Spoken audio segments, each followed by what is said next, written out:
మేస్త్రి చెప్పిన విధంగా మీరు కట్టుకుంటే మన కలకాలం జెండా ఉంటుంది కనుక పార్టీకి నిర్మాణం జెండా కనుక మన దానిలో మీరు చాలా పగడ్బందీగా మన జెండాను మన పార్టీ రూపకల్పన చేసిన డిజైన్లోనే కట్టండి. కొందరు అక్కడిక్కడ అటు ఇటు చేస్తున్నారు, అట్లా కాకుండా పార్టీ ఏ డిజైన్ అయితే ఇస్తుందో ఆ డిజైన్ ప్రకారం ఆ నమూనాలో మీరందరూ కూడా రేపటి నుండి జెండా పండుగ కార్యక్రమాన్ని పెట్టాలి. కరీంనగర్ నియోజకవర్గంలో దాదాపు 25 జెండాలు లక్ష్యంగా పెట్టుకొని నేను పనిచేయాలనుకుంటున్నా. ఇంకా ఇప్పటికీ 15 వచ్చినాయి.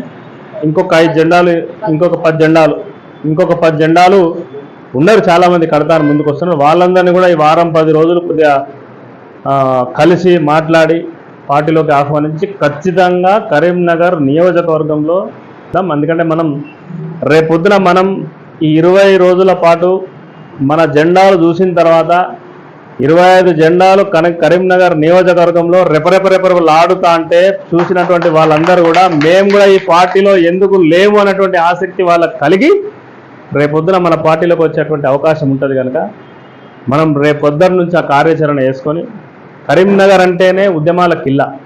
ఏ ఉద్యమం మొదలైనా కరీంనగర్ నుండే మొదలవుతుంది, ఏది మొదలుపెట్టినా కరీంనగర్ నుండే మొదలవుతుంది కనుక రేపొద్దున తెలంగాణ రక్షణ సేనకు ఒక బలమైన పునాదులుగా కూడా మనం కరీంనగర్ నుండే ఉండాల్సినటువంటి అవసరం ఉంది. అక్క కూడా అదే చెప్తా అంటే కరీంనగర్ చాలా ఉత్సాహంగా పనిచేస్తుంది, కరీంనగర్ నాయకులు చాలా ఉత్సాహంగా కార్యక్రమాల్లో భాగస్వాములు అవుతున్నారు. రేపొద్దున కూడా అదే అటువంటి నమ్మకాన్ని కవితక్క మన మీద పెట్టుకుంటూ ఆ నమ్మకాన్ని వమ్ము చేయకుండా కరీంనగర్ నియోజకవర్గంలో, కరీంనగర్ జిల్లాలో మన పేరుకు తగ్గట్టుగా, ఈ జిల్లా పేరుకు తగ్గట్టుగా మనం ఆ కార్యక్రమాల్లో పాలు పంచుకొని ఆ నమ్మకాన్ని నిలబెట్టుకుందాం అన్నటువంటి మాట.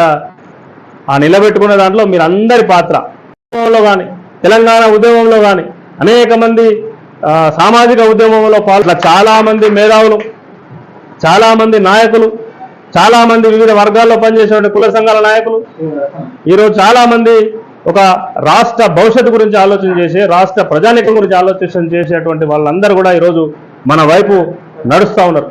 మరి అటువంటి సందర్భంలో మరి కరీంనగర్ జిల్లా పేరుకి ఎక్కడ కూడా తగ్గకుండా మన జెండా గద్దల నిర్మాణం కానీ, రేపు భవిష్యత్తులో పాటించే కార్యక్రమాలు కానీ, రేపు అనుసరించేటువంటి ప్రజా సమస్యల మీద పోరాటాలు కానీ మనం ఎక్కడ కూడా వెనుకకు తగ్గకుండా మన పాత్ర క్రియాశీలకంగా ఉండాలని చెప్పి ఇలా కోరుతా ఉన్నాం.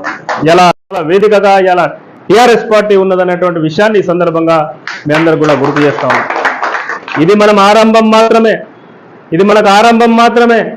రేపొద్దున కరీంనగర్లో కలెక్టరేట్కు పిలిపిస్తే దడదడలాడిపోవాలి పోలీస్ యంత్రాంగం కానీ, అధికార యంత్రాంగం. ఆ విధంగా బలమైనటువంటి శక్తిగా మనం తయారు కావాలంటే ఇలా మన జెండా గద్దెల నిర్మాణం ముఖ్యమైనటువంటి పాత్ర అనేటువంటి విషయాన్ని ఈ సందర్భంగా గుర్తుంచుకోవాలి.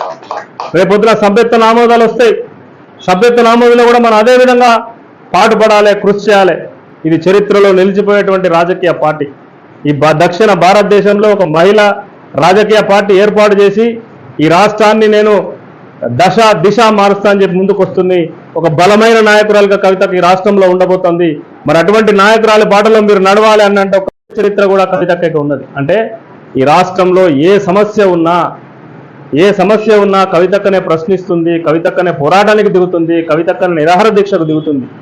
ఇలా వెలుగుమట్ల ఒక ఉదాహరణ. రాష్ట్రంలో నిరాహార దీక్షకు దిగితే ఏ విధంగా పరిష్కారమైందో ఒక వెలుగుమట్లనే ఒక మనకు ఉదాహరణ. మరి నిన్న ఉద్యమకారుల సమావేశం జరిగింది, రౌండ్ టేబుల్ సమావేశం హైదరాబాద్లో జరిగితే చాలామంది ఉద్యమకారులు పాల్గొని వాళ్ళ యొక్క అనుభవాల్ని పంచుకుంటా ఉన్నారు. కవితక్క మీరు ముందటికి రాబట్టే ఈరోజు ప్రభుత్వం ఉద్యమకారుల గురించి ఆలోచన చేస్తుంది. మీరు ముందుకొచ్చి ఉద్యమకారుల పక్షాన కరీంనగర్లో భూపోరాటానికి దిగిరు కనుకనే ఇలా ప్రభుత్వం మీకు ఇచ్చేటువంటి భూమి విషయంలో కానీ, ఇలా ఉద్యమకారులకు ఇచ్చేటువంటి పెన్షన్ విషయంలో కానీ, ఉద్యమకారుల సంక్షేమ బోర్డు విషయంలో కానీ మాట్లాడుతుంది అన్నటువంటి మాట ఇలా ఉద్యమకారులు మాట్లాడుతూ ఉన్నారు. ఇలా మహిళల సమస్యలు చూసుకున్నా మనమే మాట్లాడుతూ ఉన్నాం, రైతుల సమస్యలు చూసుకున్నా మనమే మాట్లాడుతూ ఉన్నాం, యువకుల సమస్యలు చూసుకున్నా మనమే మాట్లాడుతూ ఉన్నాం, ఉద్యమకారుల విషయం చూసుకున్నా ఇలా కవితగానే పోరాడుతుంది. ఇట్లా కరీంనగర్ జిల్లాలో ఒక బ్రహ్మాండంగా తెలంగాణ రక్షణ సేనను నిర్మించుకుందామని తెలియజేస్తూ మరి మీ అందరి సహకారం ఇట్లాగనే ఉండాలని చెప్పి మరొకసారి మీ అందరూ విజ్ఞప్తి చేస్తూ వచ్చినందుకు ధన్యవాదాలు తెలుస్తూ ముగిస్తున్నా.